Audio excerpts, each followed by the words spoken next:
1971 সালে পাকিস্তান ভাঙার কোনো ইচ্ছা শেখ মুজিবুর রহমানের ছিল না বলে মন্তব্য করেছেন জাতীয় সংসদের স্পিকার ও বীর বিক্রম মেজর অবসরপ্রাপ্ত হাফিজ উদ্দিন আহমদ। তিনি বলেন, এজন্য 25শে মার্চ রাতে পাকিস্তানি বাহিনীর ক্র্যাকডাউনের আগে তাজউদ্দিন আহমেদের অনুরোধ সত্ত্বেও তিনি স্বাধীনতার ঘোষণা দেননি।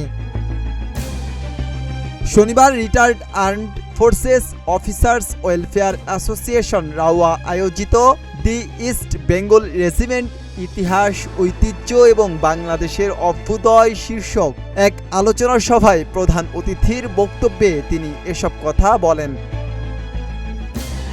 স্পিকার বলেন, তাজউদ্দিন সাহেব শেখ মুজিবুর রহমানের কাছে গিয়ে বলেছিলেন, পাকিস্তানি বাহিনী আক্রমণ করতে যাচ্ছে এবং মানুষ স্বাধীনতা চায়।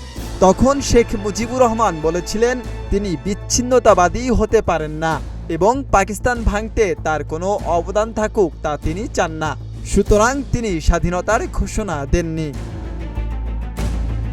পাকিস্তানি বাহিনীর বর্বরোচিত আক্রমণের মুখে যখন জাতি দিশেহারা, তখন ইস্ট বেঙ্গল রেজিমেন্ট সাহসিকতার সঙ্গে প্রতিরোধ গড়ে তোলে। এ সময় মেজর জিয়াউর রহমান স্বাধীনতার ঘোষণা দেন, যা জাতিকে মুক্তিযুদ্ধে ঝাঁপিয়ে পড়তে উদ্দীপ্ত ও অনুপ্রাণিত করেছিল।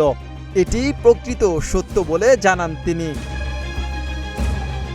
স্পিকার এ সময় আরও বলেন, রাজনীতিবিদরা সাধারণত অন্যের কৃতিত্ব নিজেদের করে নিতে চান এবং নিজেদের দলের নেতার বাইরে অন্য কাউকে কৃতিত্ব দিতে চান না।